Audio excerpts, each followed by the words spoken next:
بسم الله الرحمن الرحيم الحمد لله رب العالمين والعاقبة للمتقين والصلاة والسلام على سيدنا محمد وآله وصحابه أجمعين. فقد قال الله تعالى في القرآن العظيم: إن المنافقين في الدرك الأسفل من النار.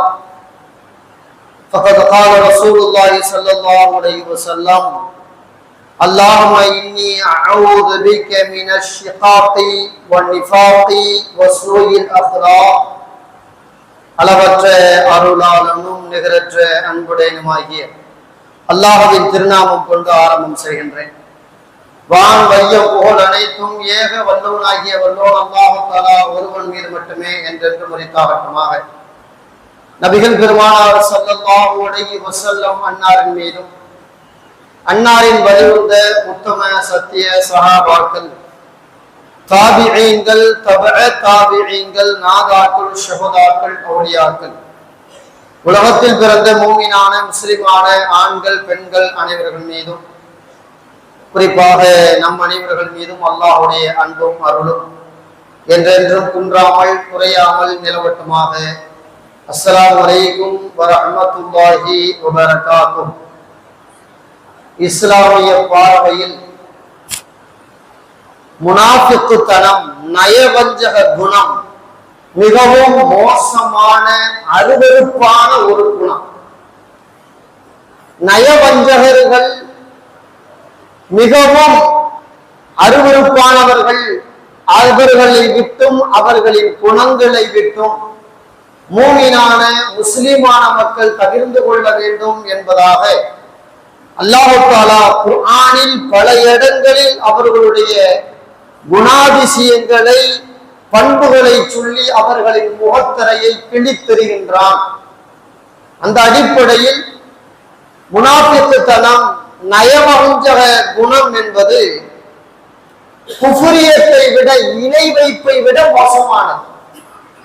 அதாவது இறைவனுக்கு அவர் இவர் சமமானவர் என்று சொல்கிறார்களே, அதை விட மோசமான ஒரு நிலைப்பாடுதான் இந்த நயவஞ்சக குணம். அதனால்தான் அல்லாஹ் தஆலா அதை அருவருப்பானது, பகிர்ந்து கொள்ளுங்கள் என்பதாக அல்லாஹ் குர்ஆனின் மூலமாக நமக்கு சொல்கிறார். பொதுவாகவே உலகத்துல அல்லாஹ் மறுத்த ஆளும் சரி, அல்லாஹ்வுக்கு இணை வைக்கிற ஆளுக்கும் சரி, அல்லது பாவம் செய்கிற ஆளுக்கும் சரி, இப்படி பல வகையான தவறான மனிதர்களுக்கு மறுமையில நரகம்னு அல்லாஹ் ஒண்ண வச்சிருக்கிறான்.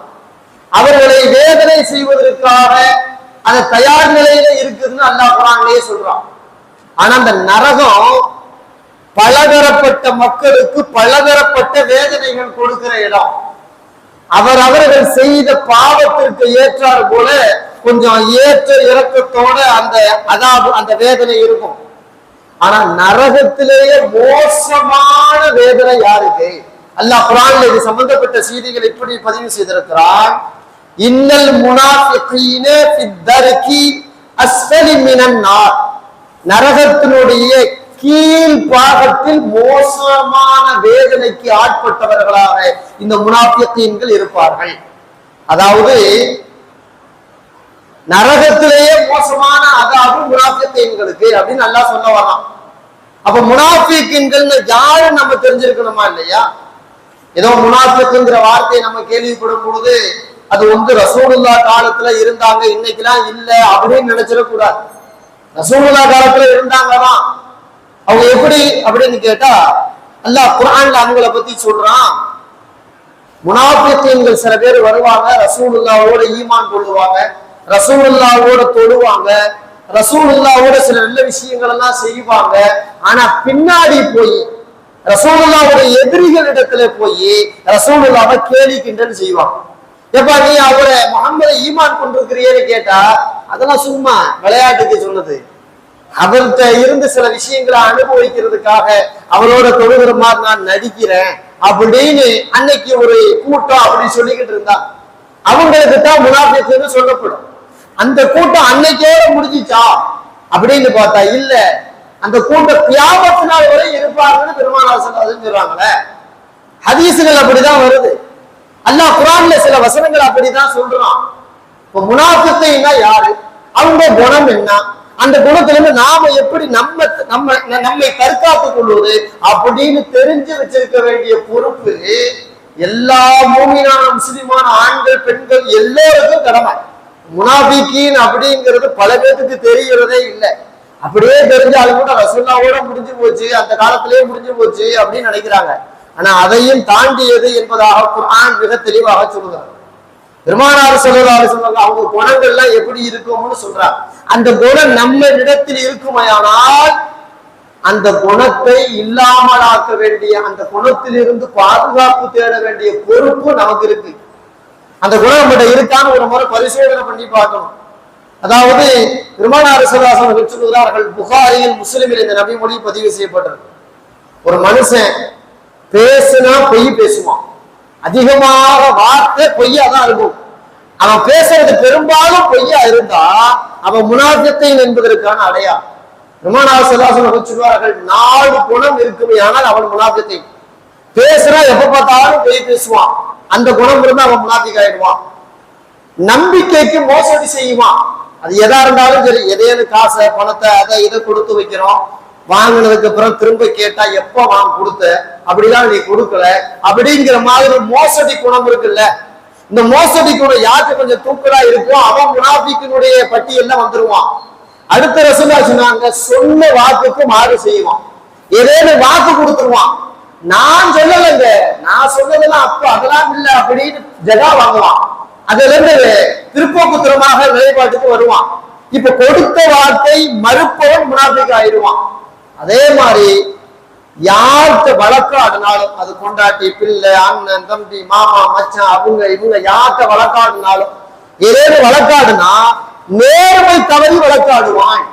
நேர்மை இல்லை, நாம தப்பாதான் பேசிக்கிட்டு இருக்கோம், நம்ம வாதம் பொய் தான் இருந்தாலும் வழக்காடி அவனை வெல்ல வேண்டும் என்ற அவர் தப்பான குறிக்கோள்ல ஒருத்தன் நேர்மை தவறி வழக்காடினால் அவன் முனாஃபிகீன்களில் வந்து விடுவான் என்று நபிகள் நாயகம் ஸல்லல்லாஹு அலைஹி வஸல்லம் சொல்கிறார்கள். என்றால் இந்த குணம் நம்மகிட்ட அதிகமா இன்னைக்கு இருக்கா இல்லையா?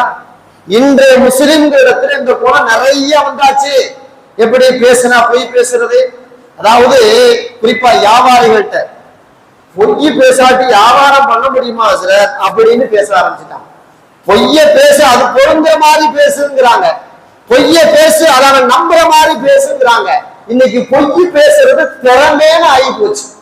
அப்போ ரசூலுல்லாஹ் சொன்ன ஹதீஸ் இங்க வந்துருச்சா இல்லையா?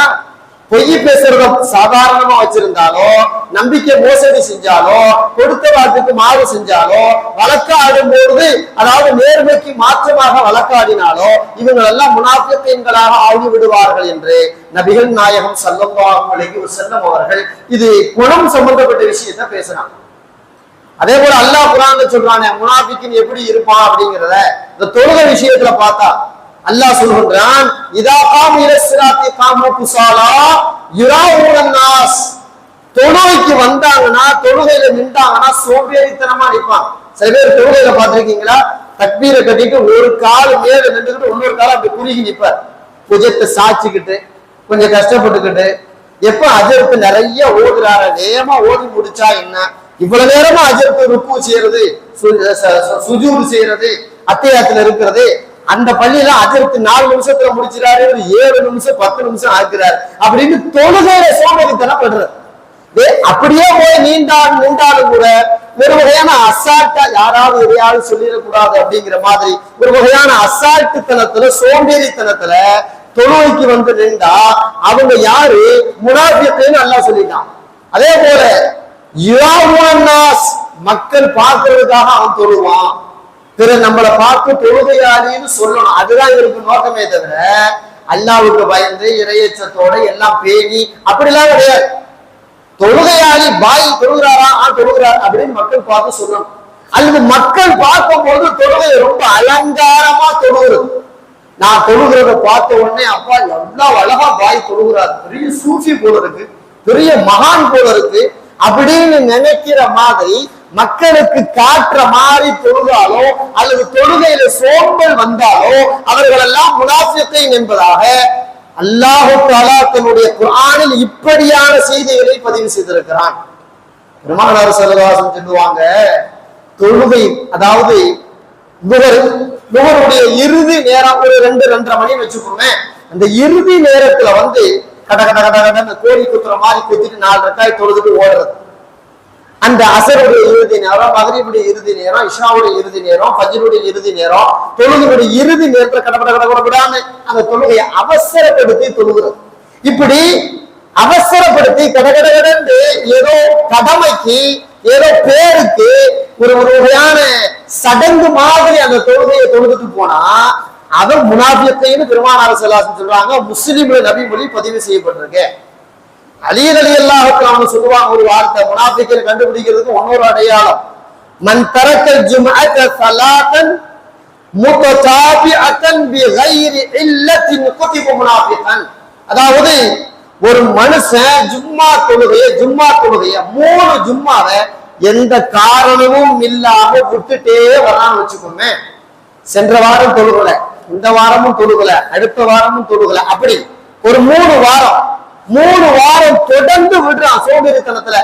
போய்க்கலாமுங்க, ஜும்மா வருஷம் எப்ப பார்த்தாலும் தொழுதுகிட்டே தானே இருக்கிறோம், என்ன தொழுகலாட்டி இப்ப என்ன ஆக போகுது, யாரு கேட்க போறா அப்படின்ற மாதிரி இந்த ஜும்மா தொழுகையில அசால்ட்டுத்தனம் பண்ணி அந்த ஜும்மா விஷயத்துல 3 ஜும்மாவை காரணமே இல்லாம பொதுவோக்காக திமிராக வேண்டும் என்றே ஒருவன் தொழுகையை ஜும்மாவை தவிர்த்து கொள்வானேயானால் குத்திப முனாஃபிகன், அவன் நயவஞ்சகன் என்பதாக அல்லாஹ்விடத்திலே பதிவு செய்யப்படுகிறான் என்று அலி ரலியல்லாஹு தஆலா அவர்கள் முனாஃபிக் யாருன்னு சொல்லி கொடுத்துட்டாங்க. பெருமானார் ஸல்லல்லாஹு அலைஹி வஸல்லம் அடுத்த ஒரு அடையாளத்தை சொல்லுவாங்க, ரசூலுல்லாஹ் ரொம்ப பயந்தது அவங்களத்தான் அப்படின்ற மாதிரியே ஹதீஸ் வருது. அதாவது இன்னமா அகாஃபு அலா ஹாதிஹில் உம்மத்தி குல்லு முனாஃபிகீன், அதாவது என் சமுதாயத்திலேயே இந்த முனாஃபிக்கை பார்த்துட்டு எனக்கே அச்சமா இருக்குது, நான் பயப்படுறது அந்த முனாஃபிக்கை பார்த்துதான் அப்படின்னு பெருமானார் ஸல்லல்லாஹு அலைஹி வஸல்லம் சொன்னாங்க. ரசூலுல்லாஹ்வே இந்த உம்மத்துல இவனை பார்த்து சங்கடப்படுறாங்கன்னா அவன் யாருங்கிறத ரசூல் அடுத்து சொல்றாங்க, யதகல்லமு பில் ஹிக்மா, ரொம்ப அறிவார்ந்த அளவுக்கு ரொம்ப தத்துவமா அழகா பேசுவான், ரொம்ப அற்புதமா பேசுவான். வயஅமல் பில் ஜௌரி, ஆனால் அவனுடைய செயல்பாடு அநீதம் இழைப்பதை கடைபிடிப்பான். பேச்சு ரொம்ப அழகா இருக்கும், அந்த செயல் அவ்வளவு தெளிவா இருக்காது, ஒழுக்கமா இருக்காது, அநீதம் இழைக்கிற மாதிரி அடுத்தவங்களுக்கு அநியாயம் பண்ற மாதிரி அவன் செயல்பாடு இருக்கும்.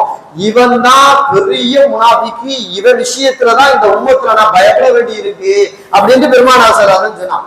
இன்னைக்கு சில பேரை பாத்தீங்கன்னா தாடி ஜுப்பா அது தொப்பி இப்பி எல்லாம் பக்காவா இருக்கும், ரொம்ப ஒரு இறைநேசர் மாதிரி தோற்றத்துல இருப்பாங்க. அவர் பேசுறதும் பாத்தீங்கன்னா அப்படியே வயிற்றுல இருக்க பிள்ளை நழுவி அப்படியே வெளியே வந்துடும், அந்த அளவுக்கு பேசுவாங்க.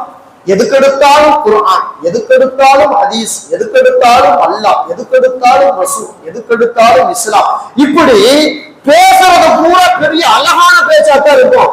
சரி, அவர் வாய் இவ்வளவு தெளிவா மார்க்க விஷயத்தெல்லாம் பேசுறாரு, இவர் செயல்பாடு என்னன்னு உத்து பார்த்தோம்னா உலகத்திலேயே பெரிய துபாக்குன்னு இவனாதான் இருப்பான். செய்யறது பூரா ஆக்கிரமம் பண்ணுவான், சொல்றது பூரா நல்லது, செய்யறது பூரா சேட்டை. இந்த கிராமத்துல பழமொழி சொல்லுவாங்க தெரியுமா, சொல்லு சுழுத்தேன் செயலு ஷைத்தாம்பா, அது இவன் தான். பேசுறது பூரா அழகா பேசுவான், ஆனா அவன் செயல்பாட உத்து பார்த்தோம்னா அருவருப்பா அசிங்கமா இருக்கும். இவன் முனாஃபிக்கு என்பதற்கான அடையாளம் பெருமானார் ஸல்லல்லாஹு அலைஹி வஸல்லம் சொன்னான். இவன் முனாஃபிக்கு தான், பேச்சோட மட்டும் முடிச்சிடக்கூடாது. மார்க்கங்கிறது பேச்சோட முடிக்கிறது இல்ல, பேசவும் செய்யும், பேசினபடி நடக்கவும் செய்யும். அல்லாஹ் ரசூல் விஷயங்களை மக்களுக்கு எடுத்து சொல்லணும், அது பொறுப்பு தான், கடமை தான், அதை மறுக்க முடியாது. அல்லாஹ் ரசூலோட விஷயத்தை பிறருக்கு எடுத்து சொல்ற மாதிரி நாமளும் வாழ்க்கையில கடைபிடிக்கணுமா இல்லையா?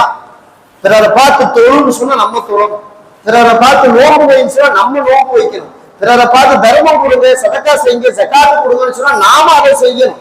பிற இடத்துல ஒழுக்கமா நடந்துக்கணும்னு சொன்னா நாம முதல்ல ஒழுக்கமா நடந்துக்கணும். பிற இடத்துல அதாவது அமானியத்தை பேணுங்கள், ஏதேனும் கொடுக்கல் வாங்குறதை சரியாக நடந்து கொள்ளுங்கள், ஹராம் ஹலாலை பேணுங்கள், அப்படின்னு யாருக்கு சொன்னாலும் சொல்றதுக்கு முன்னாடி நாம செய்யறோமான்னு பார்க்கணும். அது பொண்டாட்டிக்கா இருக்கலாம், பிள்ளைக்கா இருக்கலாம், அண்ணன் தம்பிக்கா இருக்கலாம், மாமா மச்சான் இருக்கலாம், யாருக்கா இருந்தாலும் செய்யறதுதான். அதை செய்யாத இதை செய்யன்னு யாருக்கு நம்ம சொல்றோமோ நாம அதை செய்யாம இருக்கணும், நாம அதை செஞ்சுக்கிட்டு இருக்கணும். ஏவுவதை நாம செய்யணும், தடுப்பதை நாம தடுத்து கொண்டு வாழணும். இப்படி இருந்தா நல்ல பழக்கம். இது அல்லாஹ் மெச்சுக்கிறான், அல்லாஹ் விரும்புறான். ஆனா சொல்றது ஒண்ணு செய்யறது ஒண்ணாக வாழ்க்கையில எவன் அதிகமாக இருப்பானோ, அவன் வாழ்க்கையில அநீதத்தை பிறருக்கு அதிகமாக செய்து கொண்டிருப்பானோ அவன் முனாஃபிக்கு என்பதற்கான அடையாளம் என்று நபிகள் நாயகம் ஸல்லல்லாஹு அலைஹி வஸல்லம் அவர்கள் சொல்வார். அல்லாஹ் குர்ஆன்ல இப்படி ஒரு அடையாளத்தை சொல்றான். வயுஹிப்பூன அய்யுஹம்மத பிமா லம் யஃஅலு. அதாவது எந்த நல்ல அமலையும் செய்ய மாட்டான், ஆனா செஞ்ச மாதிரி மக்கள் புகழவும் இவன் எதிர்பார்ப்பான். இவன் செய்யறதும் இல்லை, எவனோ ஒருத்தன் செஞ்சிருப்பான், அதை தான் செஞ்ச மாதிரி ஒரு பில்டப் பண்ணி மக்கள்கிட்ட பேரும் புகழையும் வாங்கணும் அப்படிங்கிற குணம் யார்கிட்ட இருக்கோ, செய்யாத நற்காரியத்திற்கு நல்ல பேர் எடுக்க வேண்டும் எவன் விரும்புகிறானோ அவன் முனாஃபிக்குன்னு அல்லாஹ் குர்ஆன்லயே பதிவு செய்திருக்கிறான்.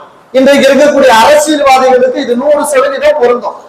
நாங்க ஆட்சிக்கு வந்தால் அதை இதை செய்து விடுவோம், அப்படி இப்படி செய்து விடுவோம், அதை இதை மாற்றி விடுவோம் அப்படின்னு வார்டு மெம்பர்ல இருந்து, கவுன்சிலர்ல இருந்து, ஊர் பஞ்சாயத்து தலைவர்ல இருந்து, எம்எல்ஏல இருந்து, எம்பில இருந்து, முதல்வர்ல இருந்து, பிரதமர் வரைக்கும் வாக்கு கொடுக்குறாங்களே.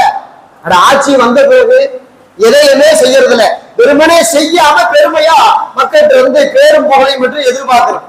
அதாவது குப்பையெல்லாம் கிடக்கும், அதையெல்லாம் சுத்தம் முடிச்சிட்டு அதுக்கு மேல 4 குப்பையை போட்டு கூட்டுற மாதிரி போஸ்ட் கொடுக்குறாரு. அதாவது இவரே சுத்தப்படுத்தின மாதிரி, இவரே சீர்படுத்தினது மாதிரி, இவரே சரியாக்குனது மாதிரி அழகா போட்டோவுக்கு போஸ்ட் கொடுத்து அந்த போஸ நிறைய தளங்கள்ல பதிப்பி, அதாவது அதை போஸ்ட் பண்ணி நல்ல பேர் வாங்க நினைக்கிறார். இன்னைக்கு அரசியல்வாதிகளுக்கு இதெல்லாம் பொருந்தமா இல்லையா? அப்போ இந்த மாதிரி மனநிலை நம்ம ஆளுகள்கிட்டையும் தொழுக வணக்கம் உள்ள ஆளுகள்கிட்டையும் இருக்க. மக்களுடைய இந்த பேரிடர் காலங்கள்ல யாரோ ஒருத்தர் எதையாவது செஞ்சிருப்பான், இவரை செஞ்ச மாதிரி ஒரு படம் எடுத்து அதை அனுப்பி மக்கள்கிட்ட பேரு வாங்குறதுக்கு, வாயா இந்த உதவி பண்ணாரா அப்படின்னு செய்யாததுக்கெல்லாம், செய்யாத ஒண்ணுக்கெல்லாம். அதே போல இன்னைக்கு இருக்கக்கூடிய பள்ளிவாசல், மதரசா, பொது நிறுவனம், அங்கெல்லாம் சில பேருடைய மனநிலையை எப்படின்னு கேட்டா எதையும் செய்யறதில்லை. பள்ளிவாசல்களுக்கு, மதரசாக்களுக்கு, அனாதை இல்லங்களுக்கு, அந்த மாதிரி ஏழைகளுக்கு, நல்லவர்களுக்கு எதையும் செய்யறதில்லை. ஆனா செஞ்ச மாதிரி இதெல்லாம் நம்ம சொல்லிதாங்க செய்யறாங்க. நாம கொடுத்த யோசனை, நாம அதை ஊக்கப்படுத்தணும், நாம அதுக்கு வழிகாட்டணும் அப்படின்னு ஒரு வகையான பந்தா பண்ணிக்கிட்டு செய்யாத ஒண்ணுக்கு புகழ தேடுறது யாருன்னு கேட்டா அல்லாஹ் தெளிவா குர்ஆன்ல பதிவு செஞ்சுட்டான், அவன் முனாஃபிகீன், அவன் நயவஞ்சகனாக இருப்பான். அப்ப செஞ்சதுக்கே புகழ தேடக்கூடாது. அல்லாஹ்வுக்கு செஞ்சுட்டா புகழ் தேவையில்லை, அல்லாஹ் போன்றா அது தனி விஷயம். செஞ்சதுக்கே புகழ தேடாத போது செய்யாததுக்கு ஏன் புகழ தேடுற அப்படின்னு அல்லாஹ் இந்த வசனத்தின் மூலமாக சொல்லி கண்டிக்கிறானே. அப்ப இது தப்பு, பாவம், செய்யக்கூடாது, இந்த குணம் வரக்கூடாது அப்படின்னு சொல்லப்பட்டிருக்க.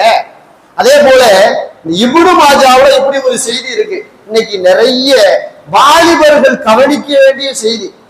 வாலிபர்கள் நிறைய பேர் என்ன நினைக்கிறாங்கன்னா, சில மார்க்க விஷயத்தை சொன்னா உடனே அது அது ஹதீஸா, அது சஹீஹா, அது லைஃபா அப்படின்னு இது எதுவுமே தெரியாம ஆய்வுக்கு போயிடலாம். அது செய்யலாமா, கூடுமா, கூடாதா, நெட்டுல பார்த்து அந்த நாட்டு இமாம் சொன்னாரு, கூகுள் இப்படி சொல்லுது, அப்படி இப்படின்னு தப்பான நிலைமை அடுக்க போயிடலாம். இது சம்பந்தப்பட்ட செய்தி மார்க்க என்ன சொல்றதுன்னு கேட்டா, முஆத் இப்னு ஜபல் ரலியல்லாஹு தஆலா, இப்னு மாஜாவுல இந்த நபிமொழி வருது. முஆத் இப்னு ஜபல் ரலியல்லாஹு தஆலா நிறைய ஹதீஸ்களை இந்த உம்மத்துக்கு சொல்லி இருக்கிறான். ரசூலுல்லாஹ் சொன்ன நிறைய நபிமொழிகளை இந்த உம்மத்துக்கு சொல்லி இருக்கிறான். அப்படி சொன்னதுல நிறைய வித்தியாசமான, யாரும் கேள்விப்படாத சில ஹதீஸை முஆத் இப்னு ஜபல் ரலியல்லாஹு சொல்லி இருக்கிறான். அப்படி சில ஹதீஸை மக்களுக்கு மத்தியில சொல்லிக்கிட்டு இருக்கும் பொழுது அங்க இருந்து கேட்டவர் ஒருத்தர் இன்னொரு நபித்தோழர்கிட்ட போய் சொன்னார். அப்துல்லாஹ் இப்னு அம்ர் ரலியல்லாஹு தஆலா அவர்கிட்ட போய் சொன்னார், முஆத் இப்னு ஜபல் ரலியல்லாஹு இந்த ஹதீஸை இப்படி சொல்றாங்களே அப்படின்னு சொன்னார். சொன்ன உடனே அப்துல்லாஹ் இப்னு அம்ர் ரலியல்லாஹு கேட்டான், அப்படியா? வல்லாஹி அல்லாஹ்வின் மீது சத்தியமாக, மா சமீஅத்து ரசூலுல்லாஹி ஸல்லல்லாஹு அலைஹி வஸல்லம் யகூலு ஹாதா, இப்படிதான் ரசூலுல்லாஹ் சொன்னதாக நான் கேள்விப்படலையே. என்ன மாடு புதுசா ரசூலுல்லாஹ் சொன்னாங்கன்னு எதையே சொல்லிக்கிட்டு இருக்கிறாரு அப்படின்னு ஒரு வார்த்தையை விட்டுவிட்டான். அதாவது முஆத் இப்னு ஜபல் ரசூலுல்லாஹி ஸல்லல்லாஹு அலைஹி வஸல்லம் சொல்லாததான் சொல்றாரு, ஒரு குற்றச்சாட்டை வச்சுட்டான். முஆத் சொன்ன ஹதீஸ் எனக்கு தெரியாதுன்னு சொல்லிட்டான், நான் கேள்விப்படலையேன்னுட்டான். இந்த செய்தியை மீண்டும் முஆத் ரலியல்லாஹு தகவல் சொன்னார். அப்ப முஆது ரலியல்லாஹு நேரா வந்தாங்க அப்துல்லாஹ் இப்னு அம்ர் ரலியல்லாஹு அவங்க பார்த்து சொன்னாங்க, யா அப்துல்லாஹ் இப்னு அம்ர் அவர்களே, இன் தக்தீப பி ஹதீஸின் அன் ரசூலுல்லாஹி ஸல்லல்லாஹு அலைஹி வஸல்லம், நான் ரசூலுல்லாஹ்வுடைய ஹதீஸ்னு சொல்லி ஒன்ன சொன்னா அதை நீங்க மறுக்கிறீங்களே, இப்படி மறுக்கிறது என்ன குணம் தெரியுமா? நிஃபாகோன், அது முனாஃபிக்குத்தனம் என்று முஆது இப்னு ஜபல் ரலியல்லாஹு அன்ஹு அவர்கள் சொல்கிறார்கள். அப்ப ரசூலுல்லாஹ்வுடைய ஹதீஸ்னு ஒருத்தர் சொல்லிட்டா அந்த சொன்ன ஒரு தெளிவான மனிதராக, மார்க்க அறிஞராக, ஹதீஸ்களின் நுட்பம் நிறைந்தவராக, கண்ணியமானவராக, அதனுடைய துறையின் நிபுணராக இருந்தா ஆமான்னு ஏத்துக்கிட்டு போயிடணுமே. இன்னைக்கு நம்ம மக்கள்கிட்ட பல பேருக்கு அது இல்லையே. நம்மளுடைய மனநிலைக்கு தோதுவா பண்ண சொன்னா அதை ஏத்துக்கிறாங்க. அது யார் சொன்னாலும் பரவாயில்ல மாதிரி, கூகுள் சொன்னாலும் சரி, ஆய்வு சொன்னாலும் சரி.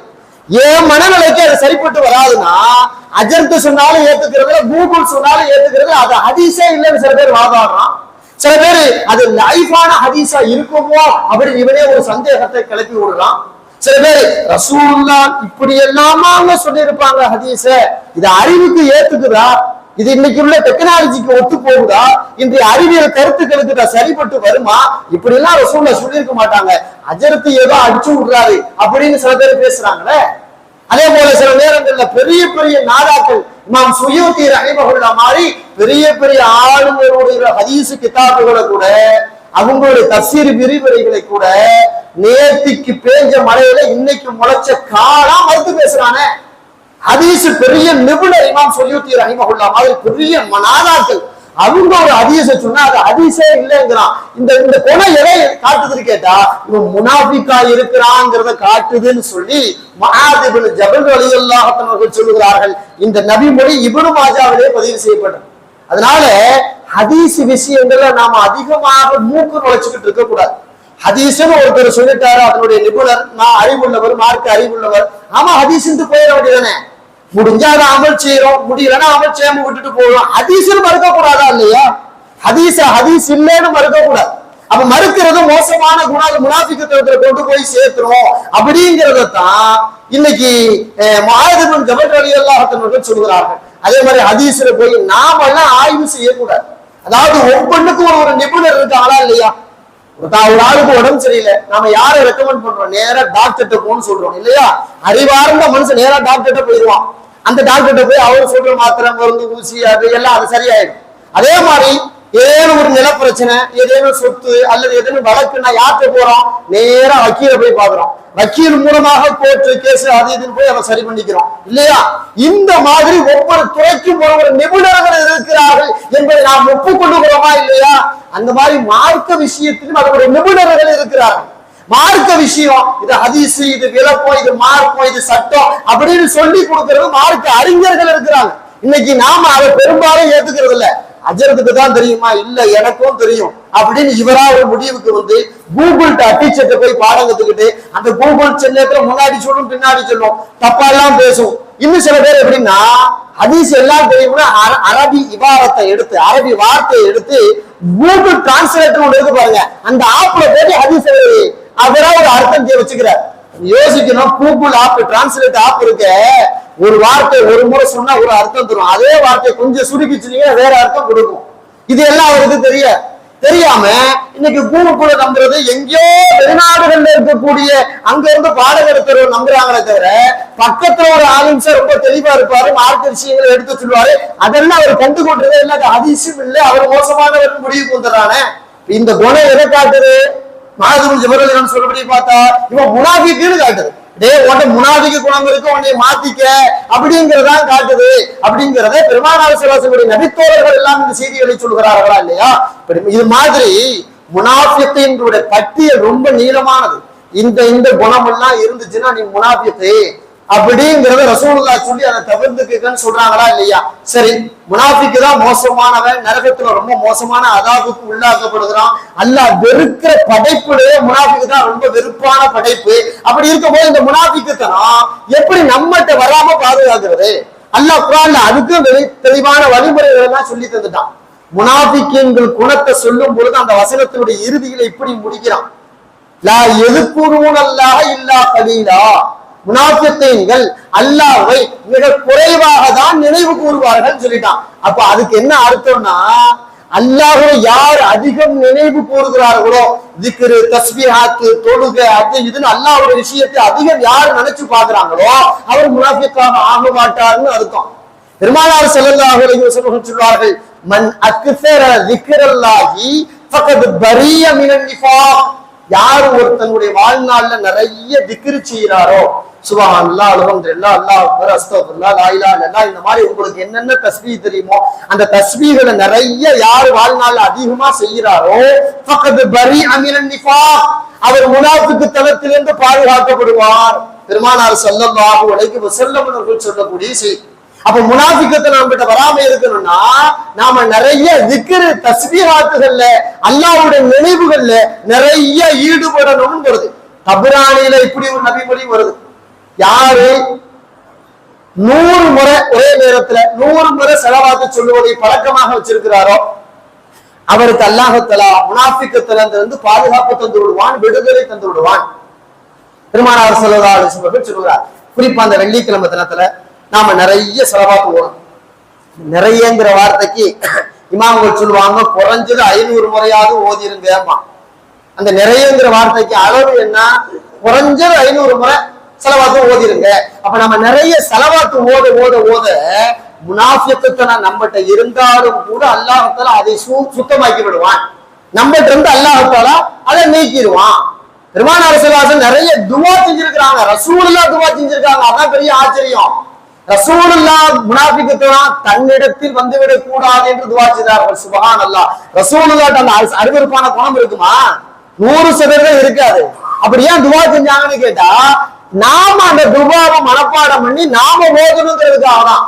அல்லாஹ்வே இன்னி அஊது பிக மினஷ் ஷிகாகி வ நிஃபாகி வ சூஇல் அக்லாக் அப்படின்னு ஒரு துஆ எழுதிருக்காங்க. இந்த மாதிரி துஆக்கள் பல வகையா, அது குறிப்பா முனாஃபிக்கத்தனம் வந்துடக்கூடாதுங்கிறதுனால அல்லாஹ்வே இன்னி அஊது பிக மினஷ் ஷிகாகி வ நிஃபாகி வ சூஇல் அக்லாக் அப்படின்னா, இறைவா மோசமான முனாஃபிக்கத்தனத்தை விட்டு, அருவருப்பான கெட்ட குணங்களை விட்டு, சண்டை அப்படி இப்படி போடுற நிலைப்பாடுகளை விட்டு, மோசமான நிலைப்பாடுகளை விட்டு இறைவா என்னை பாதுகாப்பாயாக, அதிலும் குறிப்பாக முனாஃபிக்கத்தனத்திலிருந்து என்னை பாதுகாப்பாயாக அப்படின்னு அல்லாஹ்விடத்துல பாதுகாப்பு தேடணும். அப்படி தேடுற பழக்கமா வச்சிருந்தா அவருக்கு அல்லாஹ் தஆலா முனாஃபிக்கத்தனம் வராம பாதுகாக்க போதுமானவன் அப்படிங்கறத பெருமானார் ஸல்லல்லாஹு அலைஹி வஸல்லம் சொல்றான்.